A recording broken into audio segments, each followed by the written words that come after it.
Hola, muy buenas a todos, ¿qué tal? ¿Cómo estamos? Bienvenidos un día más a CryptoTempus. En el vídeo de hoy vamos a hablar sobre medias móviles para poder predecir movimientos de Bitcoin, ¿vale?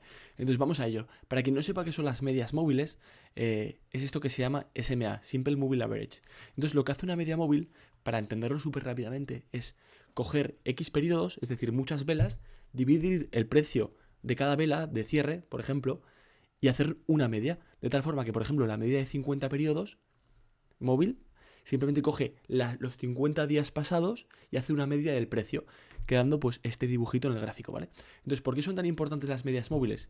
Porque los traders, es decir, las personas como tú y como yo que está viendo este vídeo, o los inversores, la usan para predecir movimientos de mercado. Y es que se sabe que históricamente funcionan realmente bien las medias móviles para identificar tendencias. Por ejemplo, vamos a este gráfico rápidamente y vamos a isolar simplemente la media de 50 y de 200. La de 50 es esta amarilla, es una media más rápida, es una media que se mueve mucho más cercana al precio. ¿Por qué? Porque coge la media de los últimos 50 días, por lo que más o menos la tendencia, en este caso las últimas 50 semanas, la tendencia la lleva más o menos al día. Sin embargo, la media de 200, fijaos, pues que no siga el precio de una forma tan relacional, ¿no? De hecho, si bajamos a temporalidades más bajas, por ejemplo un día, lo vamos a ver mucho más fácil.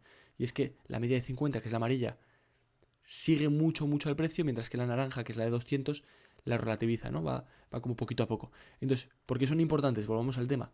Porque aquí en 25.000 hay una confluencia importantísima de medias y están a punto de cruzar en esta zona. ¿Y por qué es importante la zona de 25.000?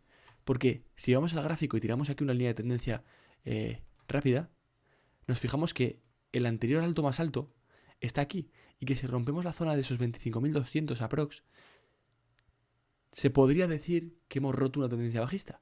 Porque este sería, por la teoría de bajos, este sería bajo, aquí un alto más bajo, aquí un bajo más bajo. Y si ahora rompemos por encima de esta zona, estaríamos poniendo un alto más alto que el anterior. Por lo que romperíamos tendencia y empezaríamos a entrar en una tendencia alcista, ¿vale? Entonces, por eso es un nivel de confluencia importante. Entonces, vamos a ir viendo cómo estas medias interactúan con el precio y han interactuado en el pasado, porque es bastante llamativo. Y es que, si por ejemplo vamos a la media de 200 en semanal, podemos ver que ya desde el 2014, 2015, interactuaba con el precio e interactuaba de una forma bastante llamativa. Fijaos aquí que en 2015, cuando intentábamos cruzar por debajo de esa media, no lo conseguíamos. De hecho, hacíamos grandes velas, pero seguíamos al alza. Aquí lo mismo, en 2018, en las grandes caídas de 2018 y 2019. Y sin ir más lejos, también la pandemia en 2020 la atravesamos momentáneamente para luego subir con mucha fuerza. Fijaos que prácticamente no conseguimos poner cuerpo de vela por debajo de la media de 200. Sin embargo, a día de hoy, por primera vez, lo comentábamos hace varios veces, hemos puesto, o sea, hemos atravesado la media de esos 200 periodos en semanal. Media que nos había servido 1, 2, 3, 4, 5 veces en total de soporte. Entonces, ¿por qué es importante? Porque ya sabéis que en teoría básica de mercados, cuando se rompe una resistencia, luego pasa a ser soporte, ¿vale? Si por ejemplo el precio hiciese aquí en esta resistencia y la rompiese, uy, estoy tirando una cosa que no es. Si por ejemplo el precio aquí hiciese un rompimiento al alza, subiese por aquí encima, lo más normal es que luego esto lo viese como un soporte, retestease para luego seguir subiendo. Pues con las medias pasa algo muy similar, y es que cuando una media se rompe, luego funciona como un soporte. De hecho, si queréis ver otros tipos de confluencias con el precio, podemos ir a otras temporalidades como la diaria y podemos ver que diversas medias actúan como, aquí en este caso creo que es la de 300, diversas medias actúan como soportes y como resistencias. Y ahora, actualmente, en diario, estamos teniendo la media de 300 periodos haciendo resistencia. Por eso estamos lateralizando de esta forma en la zona de 23.000, que es como, joder, pero ¿por qué el precio no se mueve? Estamos yendo para el alza, para abajo, para arriba, para abajo, pero joder, llevamos lateralizando una temporada. Pues bueno, básicamente aquí hay un nivel de medias, o sea, un nivel de confluencia de medias brutal. Está la de 300 periodos en diario. Y luego, por otra parte, si vamos al mensual, que también hay medias mensuales que cogen las, los periodos mensuales, podemos ver que la media de 50, que es esta amarilla, está haciendo aquí de soporte otra vez en el precio, ¿vale? Aquí, si nos fijamos, en 23.500 más o menos está la línea amarilla y por eso le está costando muchísimo a Bitcoin cerrar en mensual. ¿Y qué es lo que pasa? que en apenas unos minutos desde que suba el vídeo vamos a cerrar. Depende de si subimos, o sea, cerramos por encima o por debajo, va a indicar mucho de qué es lo que pretende hacer el precio a partir de ahí. Fijaos aquí, por ejemplo, cuando cerramos por debajo de esta media mensual, luego pues intentamos hacer un rally, pero seguimos confirmando la tendencia bajista. Y es que esta media mensual también ha hecho de forma histórica de soporte. Fijaos aquí las zonas marcadas antes las ha cumplido a la perfección. Y estamos hablando de una media mensual, ¿no? Entonces, estas medias hay que tenerlas en cuenta. ¿Y qué es lo más cercano en el tiempo que tenemos? Pues lo más cercano en el tiempo que tenemos a nivel relativo de precio es el cruce de estas dos medias. Cruce de la media de 50 por debajo de la de 200. Es decir, la cruce de arriba abajo, ¿no? ¿Y por qué es importante?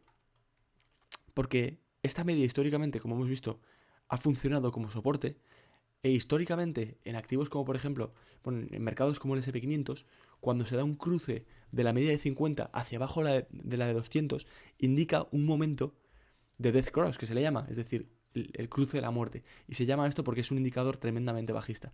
Entonces, esto va a pasar. Esto ya es algo que es un hecho. Si lo miramos a nivel matemático, lo que viene siendo la media de 200 va a seguir creciendo, más o menos a un ritmo mediano, el que está creciendo, a no ser que haya niveles súper volátiles en el precio, pero pensad que son 200, está haciendo la media de 200 periodos pasados, por lo tanto, este periodo, a no ser que haga velas totalmente absurdas a los 70.000, no va a alterar prácticamente el rumbo de esta, o la directriz de esta media. Eso por una parte. Y luego, la media de 50 coge los 50 periodos pasados, por lo tanto, y hace la media, por lo tanto, a no ser que haya movimientos brusquísimos en el precio, tampoco va a cambiar la tendencia. O sea, tendríamos que subir directamente a los 40.000 tal vez para que la media de 50 empiece a subir al alza. Entonces, esto tarde o temprano va a pasar. El tiempo estimado de que esto pase va a ser aproximadamente, según trazado aquí a nivel Chan, un cruce de medias, pero esto es un poquito cómo van a funcionar los próximos días. Nos indica que el posible nuevo cruce de medias va a ocurrir el 6 de febrero, la semana que viene.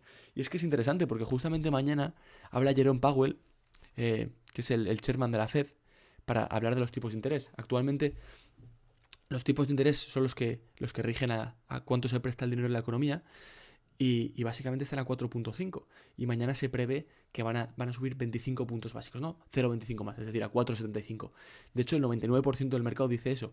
Pero, joder, ¿qué es lo que pasaría si de repente mañana, imaginaos que va a ser una jornada probablemente volátil, subimos a estas zonas, llegamos a la zona de 25.000 y de repente Jerome Powell manda el mensaje de no, subo 50 puntos? Pues que probablemente veamos un cataclismo brutal. Lógicamente, como inversores tenemos que estar posicionados en ambos sentidos. No podemos tener una tesis de inversión e ir all in con ella. Es decir, no podemos decir, no, mañana Jerome Powell va a decir esto y por lo tanto la Fed va a caer. O sea, por lo tanto la Reserva Federal va a subir los puntos más de la cuenta y va a caer todo el mercado. No podemos pensar eso. Siempre tenemos que hacernos planes de inversión.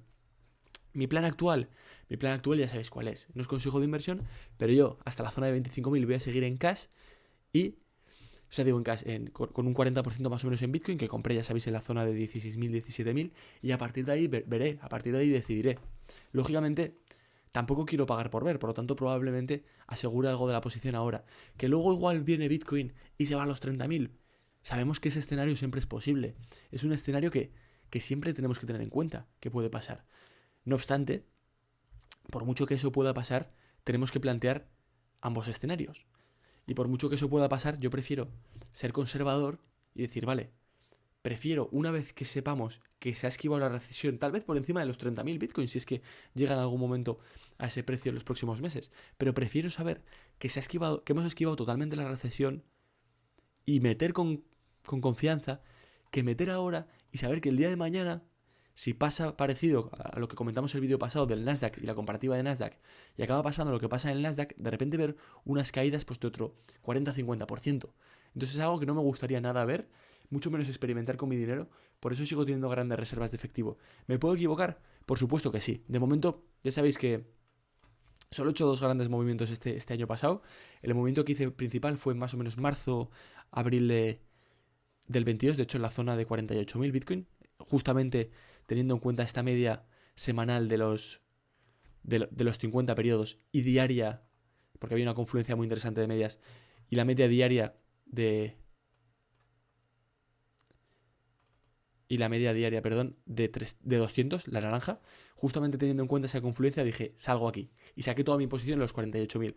No hice nada, estuve todo el tiempo refugiado en efectivo hasta que empecé a comprar estas zonas en la zona de los 16.000, 17.000, 15.000 en noviembre. De momento, he tenido un porcentaje aquí de ganancias pues de casi un 40%. Bueno, un 40% del dinero que había invertido. Entonces, voy a ser cauto, voy a esperar, voy a ser tranquilo, prefiero ir ganando poco a poco al mercado, sacar porcentajes muy interesantes poquito a poco, que ir abrupto, jugármela a altcoins, jugármela metiendo un all-in y que me salga mal perdiendo un 50%. Prefiero ser conservador, cada uno de vosotros puede hacer lo que queráis, pero lo que os digo, las medias son indicadores muy fiables, hay un cruce aquí de medias bastante interesante. Lógicamente, si vamos a temporalidades pasadas o a ciclos anteriores, por ejemplo 2018, hubo momentos en los que había confluencias de medias importantísimas y no acabó pasando prácticamente nada. De hecho, por ejemplo, cuando Bitcoin aquí en agosto de 2015 puso ese bajo más bajo, luego se fundió de un plumazo esas medias. Y de hecho también en 2018, después de hacer el bajo, después de hacer el mínimo de mercado, el bottom, aquí estaba la media de 50 periodos tan campante y la atravesamos como si fuese mantequilla. Lo mismo pasó después de la pandemia. Entonces, siempre hay como excepciones que confirman la regla, ¿no? Y siempre, incluso en ese cruce que va a pasar ahora, en semanal, siempre tenemos que prever que puede pasar el escenario contrario, ¿no? Y según eso, pues invertir, ¿no? Porque un inversor, aparte de tener bien gestionado su riesgo, un inversor bueno, de lo que se diferencia de un inversor malo, es que cuando plantea un escenario, no plantea el escenario de la posibilidad de ganar. Es decir, un inversor malo, ¿qué haría en este momento? Diría, buah, pues es que Bitcoin puede subir hasta los 30.000 antes de nada y eso sería otro 40% y voy a ir all in Bitcoin. Eso sería un inversor malo. Plantea la posibilidad de ganancia. Un inversor bueno lo que hace es ser inteligente y plantea la posibilidad de pérdida. Asume un riesgo y dice, yo creo que puedo perder hasta esto. Es decir, yo por ejemplo quiero perder un 10%. Y sabiendo que puedo perder un 10% con un stop en la zona de 20.700 de toda mi cartera, sé que puedo ganar un 40%. Vale, entro. Y aunque llegue hasta ese nivel, a su stop, el tío mantiene, porque era a lo que estaba dispuesto a perder. Sin embargo, un inversor malo, un inversor promedio, lo que muchas veces hace es, pues puedo ganar un 40% si mañana habla la Fed y Jerome Powell pues sube los tipos a 50, o sea, a 25 puntos y tarará y todo fenomenal. Puedo ganar un 40%. ¿Qué es lo que le acaba pasando en muchas ocasiones a ese inversor? Pues que de repente el precio, que esto lo habréis experimentado todos, los que llevéis tiempo en el mundo de las inversiones, seguro. Yo a día de hoy a veces lo puedo experimentar un poquito, el tema emocional de las inversiones, pero cuando de repente te cae la inversión un 4% dices, uy, estoy perdiendo un 5% tenemos 10.000, por ejemplo, ¿no? Estoy perdiendo 500 euros. Pues de repente te entra la cojona y dices, me cago en la leche. Y dices, a tomar por saco. Y cierras la operación. Y de repente cojo aquí y Bitcoin te sube al target, ¿no? Entonces, plantearos escenarios de cuánto podéis perder, no de cuánto podéis ganar. Porque estamos en un año en el que con la subida de los tipos de interés, el escenario actual que tenemos que valorar es, oye, preservo mi capital. Ya veremos cuando se relaje la Fed si es momento o no para generar capital, para meter en altcoins, etcétera, etcétera. Yo de momento ya sabéis que no tengo prácticamente nada metido en altcoins, apenas un 2%, algo que compré en Polkadot, pues compré en $4 bastante Polkadot, pero no tengo prácticamente nada.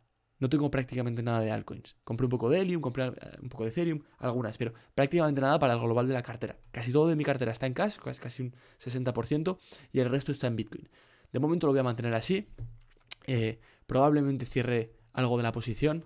Voy a esperar, ya os digo, a esa zona de 25.000 porque me parece una confluencia tan llamativa que prefiero esperar hasta esa zona para ver si se acaba dando y cerrar ya posiciones en esa zona.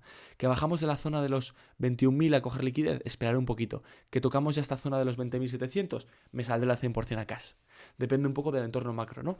Pero es un poquito como yo lo voy a operar a partir de ahora, a partir de esta tendencia de medias y de muchos otros indicadores que vamos comentando aquí en el canal, sobre todo mucho macroeconómico. Así que nada, espero que os haya gustado el vídeo. Me podéis apoyar como siempre con un me gusta.